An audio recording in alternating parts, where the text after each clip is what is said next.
let's see here. I think I'll start by just kind of giving a little context to where I came from. And I grew up in the upper Midwest, Michigan, in a small industrial town north of Detroit, Saginaw, near Flint.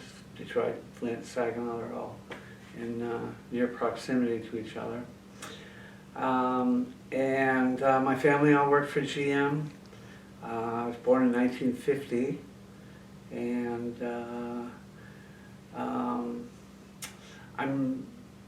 to bring it into context, a few things happened in my childhood that I think bear on this, that kind of softened me to be able to be open to Mayor Baba when he came along in my life later. And the first thing that happened to me was I was probably 3 or 4 years old, and we had moved to a new kind of suburban area outside of the small town that I lived in, or a medium-sized town. And the neighbors had been digging a hole for their septic tank. There wasn't a septic tank in it, but there was a hole there. This is what I'm assuming. Because I went over there, and it must have been raining, and I fell in the hole. I was like 3 or 4 years old, and I must have been drowning because I left my body. And I remember looking down. I have this vivid, that's about all I remember, that and running back to my mother. That looking down and seeing my body in this hole.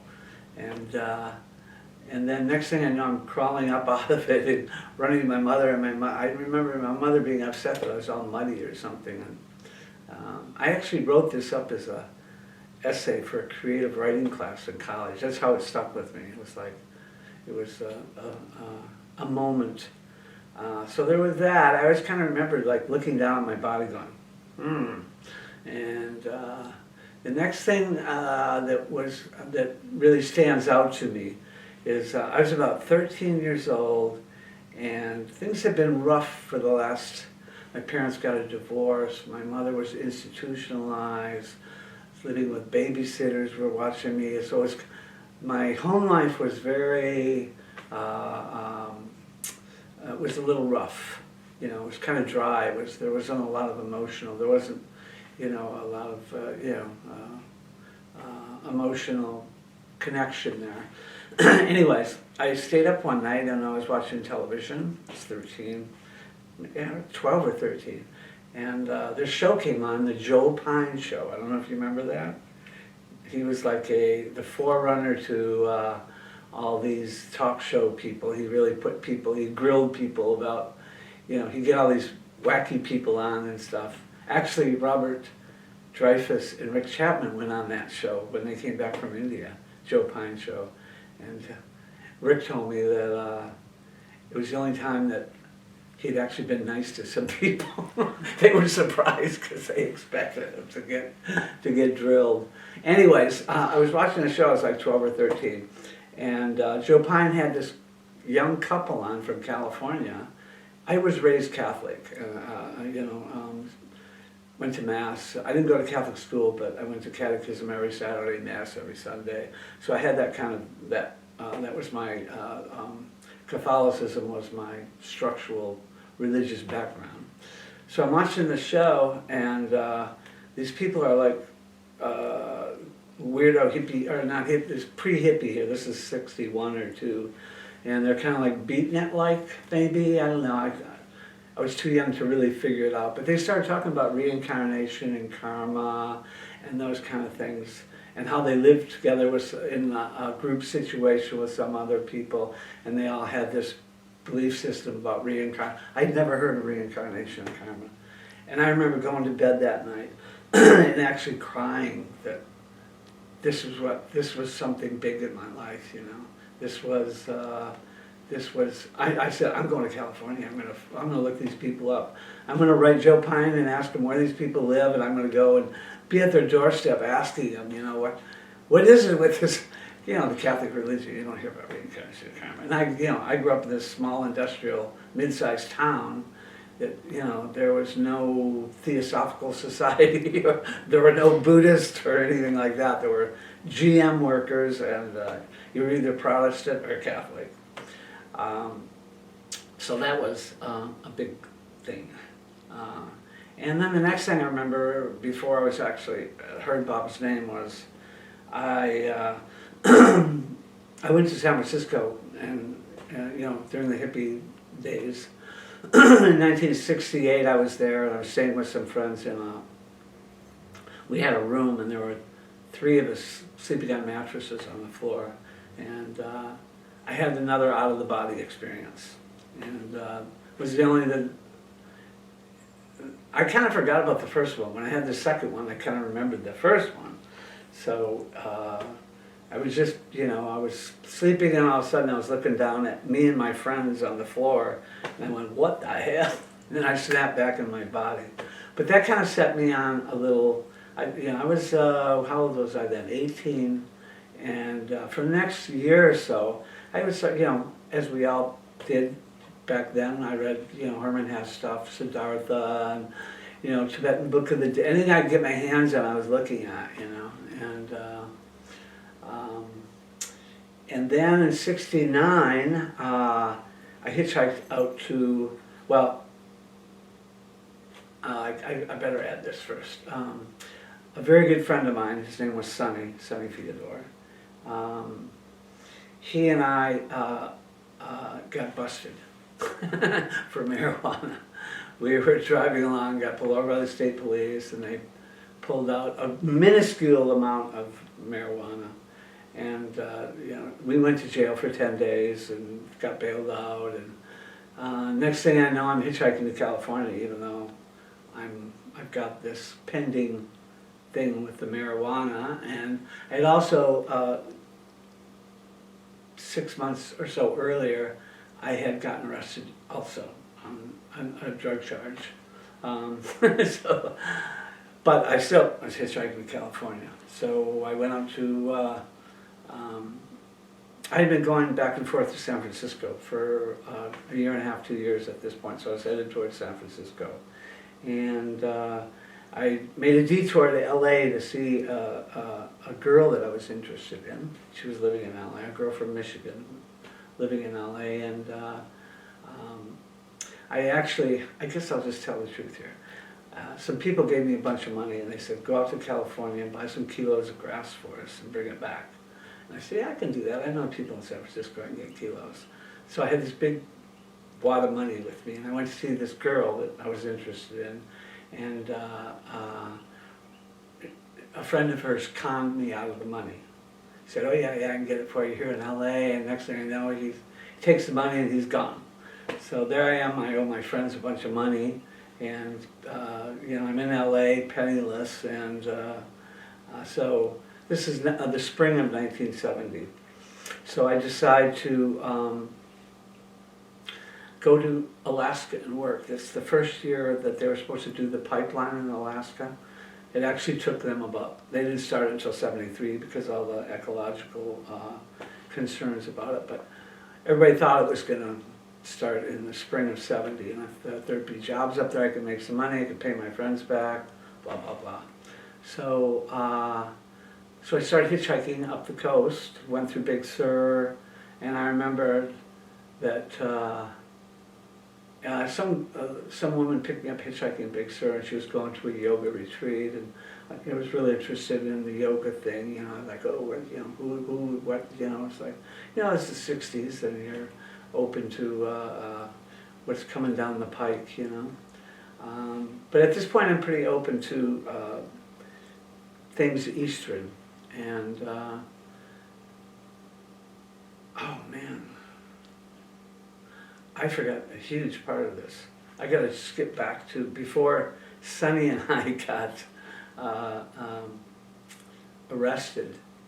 This is a big part of the story. How could I forget this?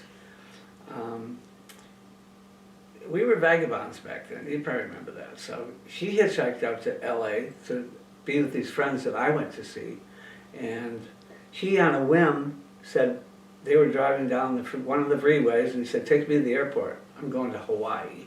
So he goes to the airport and he spends the last bit of his money almost on a ticket to Hawaii, and he lands in Hawaii with his backpack, and he's wandering around the beaches there, and they have a big, a big storm comes and washes away his backpack. He left it somewhere and, it's gone. So he's there with a pair of jeans, t-shirt, and his shoes. He's walking down the beach, and some guys, he befriends this group of guys who are living in a shack on the beach. And they're Baba lovers. It was a guy named Ed Short and another guy named Frenchie who live here in Myrtle Beach. They live up in North Myrtle Beach. I don't know if Frenchie's still alive or Ed Short. I've lost track of them, but those were the guys he found and he stayed with them in their shack for like 3 weeks or a month or something, and they told him all about Meher Baba. And then when we actually sent him some money to come back to the States, Sonny, and so he came back with a couple Baba books and lots of stories about Meher Baba, and this would be in December of '69, and so he comes back and he tells me about Meher Baba. He's really kind of full of light. I can see, well, something's happened to him. It's like he's full of all these stories about Meher Baba. Some of them are a little bit off. They're it's not Erich telling stories here. It's like like third or fourth person from So, but he was definitely full of light with it. And he gave me a copy of the Everything and the Nothing. And it was one of those old Indian copies from like the 50s, mid-50s or something. It was not a very flattering picture of Baba. It was kind of, one of those old Indian photos, and I looked at it and I went, my first thought was, is this like Chairman Mao or something? I'm trying to figure out what the deal is here, the everything, the nothing. And Chairman Mao put it together with the stories Sonny told me. I tried reading the everything and the nothing, and it just kind of right over my head. It's just it didn't click at all.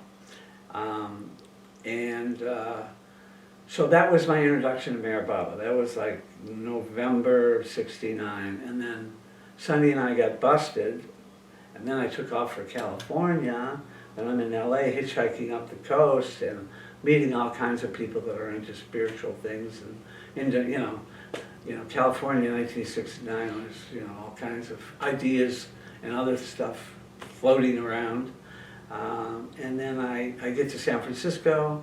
I spend 2 or 3 weeks there, and then I start hitchhiking up the coast to Seattle.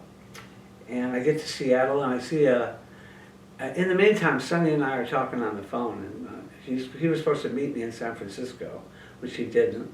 And then I hitchhiked up to Seattle, and I called him, and he said, yeah, hang out a few days, I'll meet you there.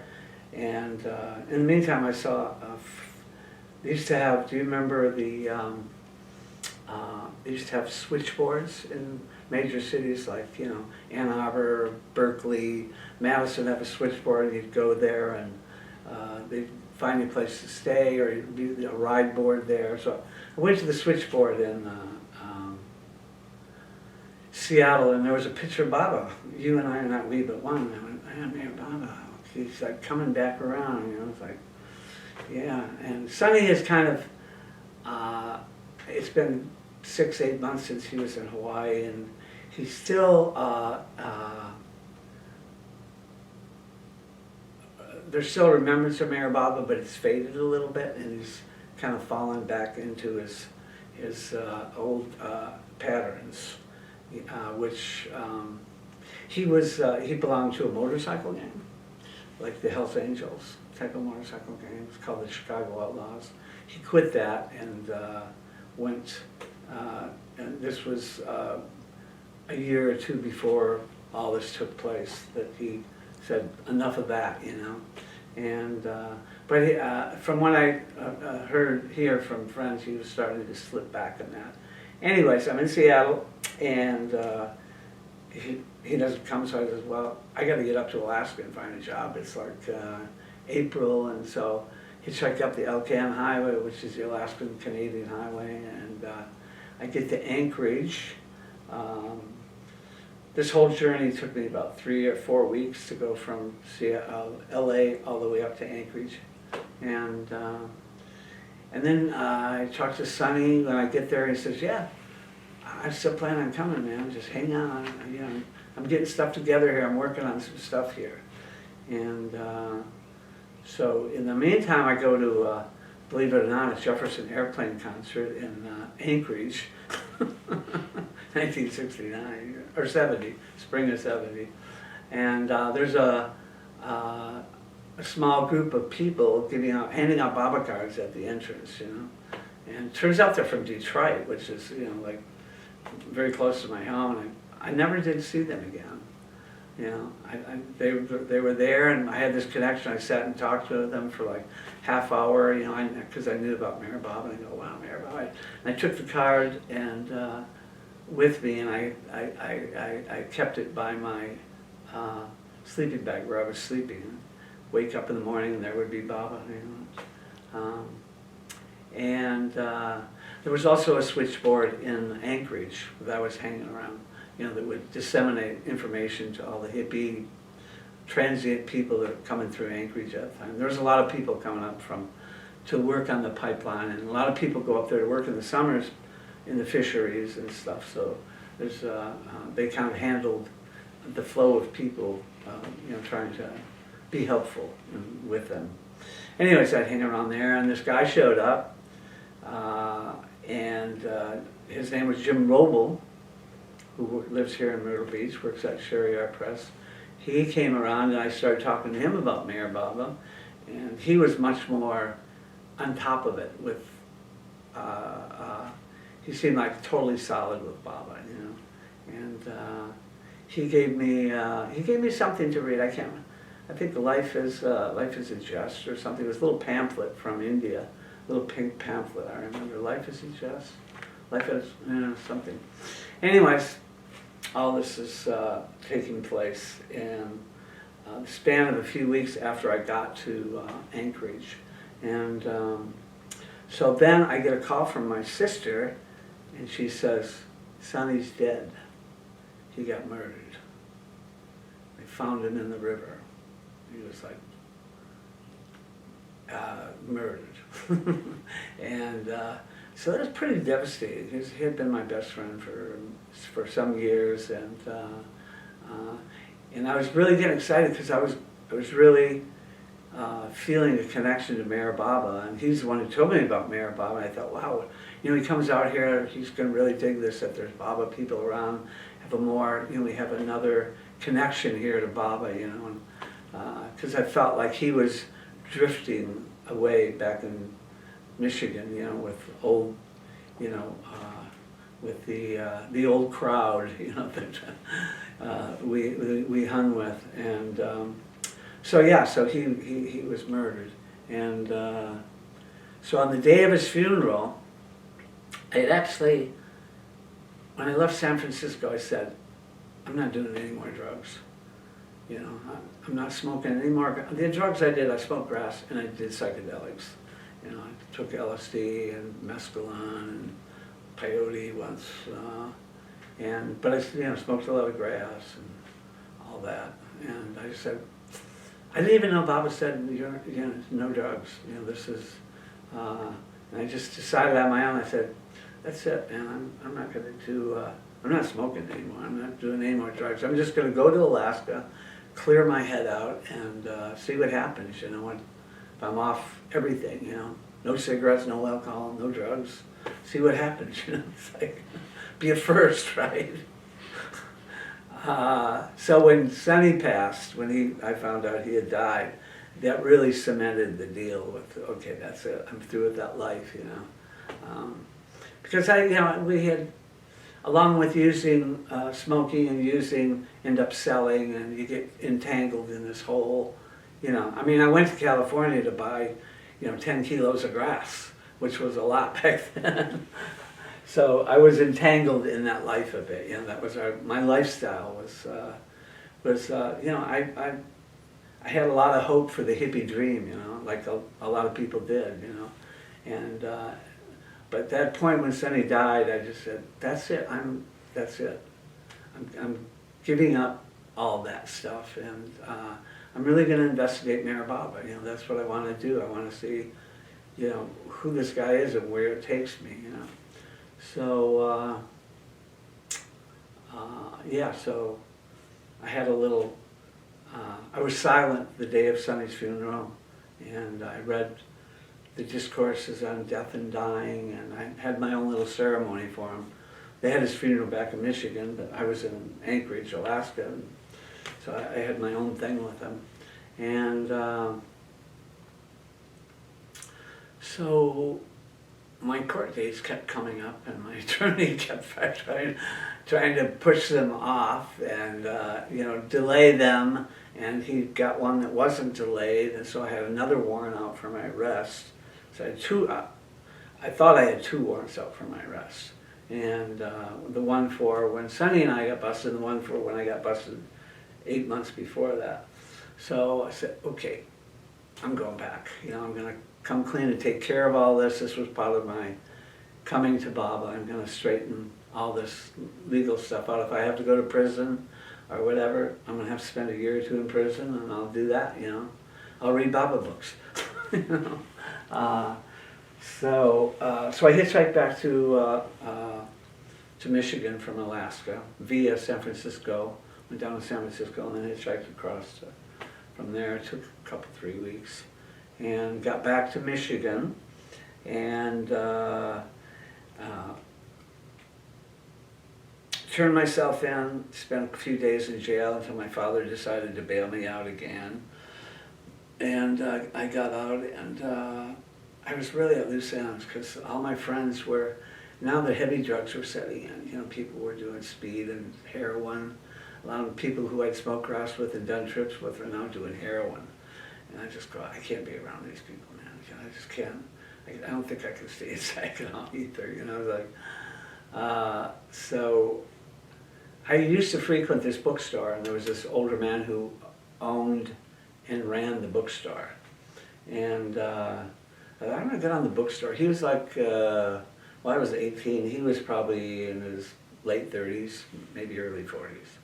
Kind of an old bohemian type, you know, had a bookstore. So I went down there, and I walk in the door, and there's a little table, like a little round table there, and there's a big stack of Baba cards on there. And, you know, I go, his name was Frank. I said, Frank, where did these come from? You know, it's like, he says, oh, this guy, this friend of mine has a visitor, and he came in like yesterday and left this big stack of cards. He said, just put those there. And he said, would you like to meet him? I said, yeah, man, that'd be cool. And he said, well, okay, let's go. So he closed his bookstore right there. It's like 11 o'clock in the morning. And closes his bookstore, and we walk down about 4 or 5 blocks to this house and knock on the door. And this guy opens the door, and it's Alan Wagner. And he's like, Alan Wagner in 1969 is like this, well, like always, you know, this bombastic bundle of energy, you know. And so we sat with Alan for like a couple hours, and he was just full of Baba and told us all. My friend Frank didn't know anything about Meher Baba. Actually, Sonny and I had gone, when Sonny came back from Hawaii, we had gone into the bookstore to ask Frank if he knew anything about Meher Baba. And he said, oh, I had this article here, I can't remember what publication it was in, about Baba dropping the body. And he showed us that. But that's all he knew. He said, I saw this, and yeah, here he is. He said, yeah. And it had a little article, you know, about Meher Baba dropping his body. Or it didn't say that in the article, but Meher Baba dying. So I guess he had, anyways, so Alan talked with us for like 2 hours. And at the end of the couple hours, it was so good, Alan, you know, Alan being Alan, made tea, we had brought out crackers and cookies, and you know, it was like a very festive kind of thing with Alan just going on and on and on. And at the end of it, my friend Frank says, hey, we should do this again, you know? And Alan says, yeah, anytime. And he had,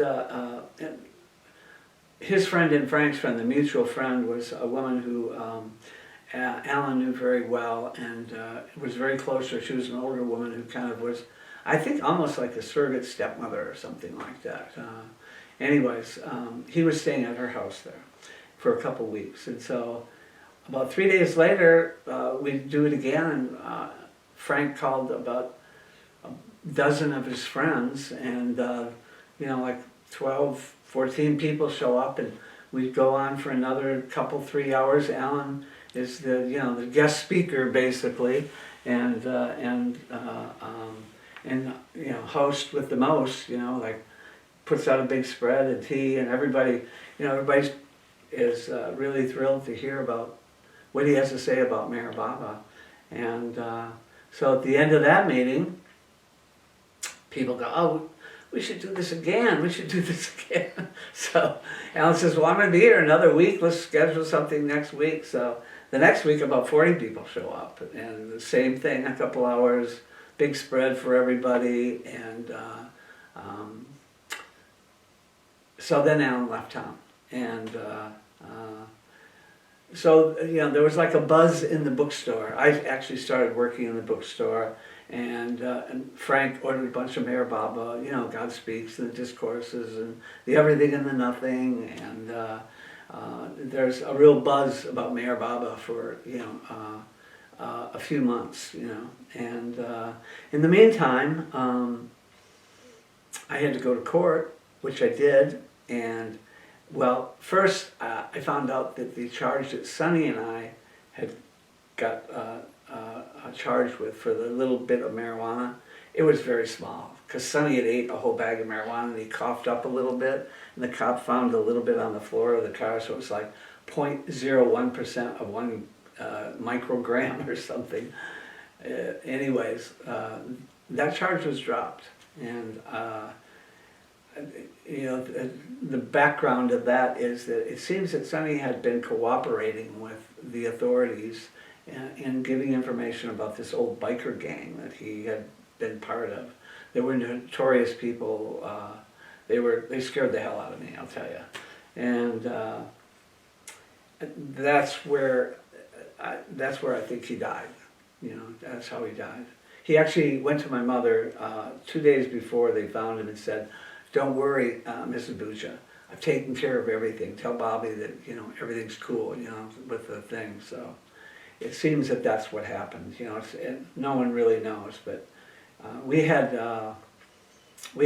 some legal aid attorneys that were helping us, and they gave me a little of that background. So that's where that background came from. Anyway, so that was dropped, but I still had the other charge. So I had turned myself in, and my dad had bailed me out on that charge. And I went to court for it, and they dropped it to from a felony to a low court misdemeanor, which is not as bad as a felony, but it's still a little higher than a misdemeanor. It's like halfway between felony and misdemeanor. Anyways, so I go to the probation officer, and he says, "Well, you can go to jail for 120 days, or you can have 2 years probation." And I just knew I could not stay in Saginaw, because I just wanted to get away, and too much temptation, and that environment that was surrounded by, and he was really, I said, "I'll take the 120 days in jail, and then I can leave, I don't have to worry about the probation." He was dumbfounded that I would take the 120 days in jail rather than 2 years probation. And then he kind of backpedaled and said, "Okay, well, we'll give you a year's probation, and you can leave the state if you want to. You just have to let us know where you are." Because with other probation, I wasn't allowed to leave the state.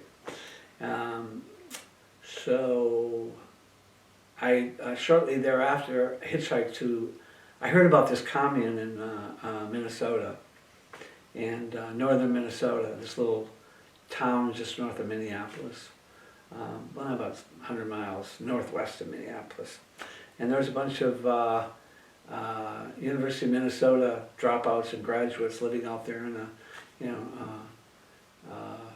doing the commune thing, So I hitchhiked there, and I spent the winter there. And I get a call from my friend Frank at the bookstore saying, Bobby, you got to come back. He says, my friend Anita Patalik, who I've known for 20 years, she is an old follower of Mayor Baba's. I didn't know that. And he said, you got to come back. She's got, she showed me letters from Mayor Baba, cables from Mayor Baba, and she met Mayor Baba in New York in 1952. We're going to have a gathering, and you got to come back because you're the guy that, started this whole thing in Saginaw, And so I hitchhiked back to Michigan in the spring, and we got together with Anita. Anita was, she was a student in New York in the 50s. She was a friend of Phyllis Frederick and that whole group in New York. She was part of that group in New York. She met Baba in 52 in New York. Did Baba go there in 54? She met him twice. 56? Yeah, 52, 56. She met him both times. And she had communications with him. Many cables. She showed me cables and stuff from him throughout the years. And so I went to meet her. She lived in Midland, which is another about 25 miles from the town that I grew up in. Midland's the hometown of Dow Chemical. Anyways, she lived in Midland, and so we went there to meet her, and she showed me all her communications with Mayor Baba, and then she told me that how she knew Frank, and was through, they in the early 60s, 61, 62, they belonged to a Catholic. She was a very devout Catholic, Anita was. She discussed that a lot with Mayor Baba, her religion. Baba always encouraged her to follow her heart with Catholicism. Anyways, she had belonged to this group called the Crucio movement in the Catholic Church, which Crucio is like Spanish for revival, so they're trying to breathe life back into the old structure of the Catholic Church. And that's where the guitar is in the Mass and, kind of altering things. That was one part. Another part was doing selfless service. So they had started a homeless shelter. And there was about a dozen people involved in running the homeless shelter. And Frank, my friend from the bookstore, was one of them. And it turns out about half the people that came to these meetings were some of those people involved in that Crucio movement. And I read the cable where Baba said, she had cabled Baba saying, I'm involved in the Crucio movement, this is what we're doing, we have this homeless shelter, we're reaching out to the disadvantaged and trying to give help where we can. And Baba gave his blessing to her and what she was doing and all the people that were involved with her. So all these people that came to Alan's talks had received Baba's blessing 10 years earlier, through Anita.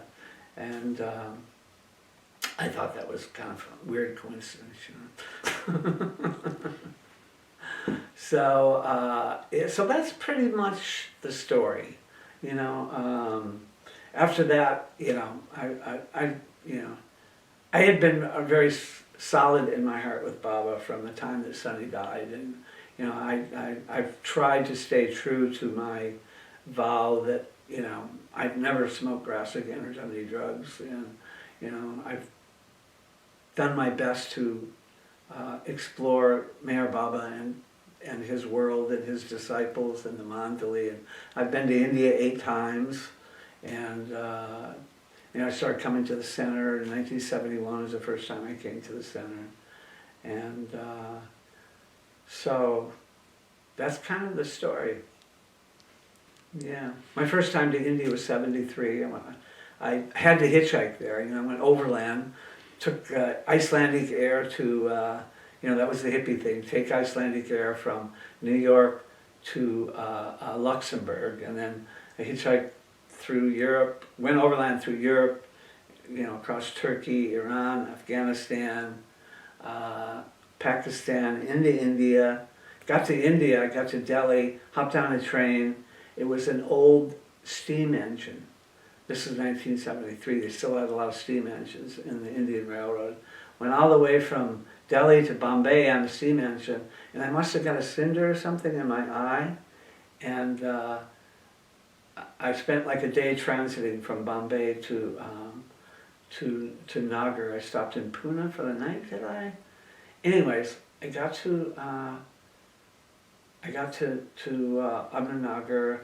I got settled into a hotel called the East West Hotel, which is a little outside of town. Godrich, do you remember Godrich? He owned it. Anyways, he was a Parsi guy who very close to he was a Bible lover. Anyways, next morning I get up and I can't open my eye.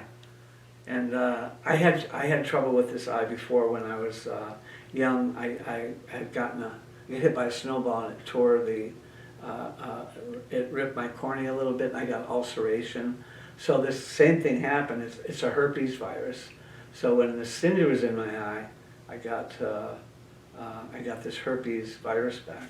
So the whole time I was in India, I was walking around with a patch on my eye, and I was going to stay the whole winter. I only ended up staying about 6 weeks.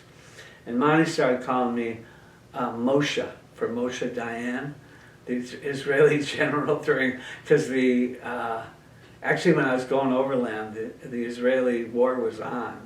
You know, when I flew from New York, there was tons of Israelis getting on the plane, going back to fight, you know, because the 73, was that the Yom Kippur War? I can't remember. But it was the 73 war. Anyways, I remember that, you know, Mommy started calling me Moshe Dayan. So I ended up leaving early because I couldn't shake the thing. But that was my first trip to India. And, you know, then I had 7 subsequent trips to, and many great moments with the Manjali. You know, I would always go and spend 6 months. I would work 2 jobs, make a bunch of money, and I'd spend. You could get 2-3 month visas at that time. So I would stay the 6 months, and then I actually ended up going to school in Bangalore for a year. I did a Montessori training course in Bangalore, so I got to spend like 3 months on each end of that in Nagar. I spent a year in Bangalore doing this Montessori teacher training course. So I got to spend a lot of time in India because every time I stayed for no less than 6 months. And I did 8 trips, so that's like a couple of years or whatever it turns out to be. So that's kind of it. Now I'm full circle. I spent 40 years. I left Saginaw, where I grew up, in 1976 to go to the teacher training in India, and I was gone until 2016. Lived mostly California, but the Carolinas. I lived in Australia for 4 years, and now I'm back in Michigan after 40 years. And I was a chef for 30 of those years. Now I'm a retired chef. So, and back in Myrtle Beach.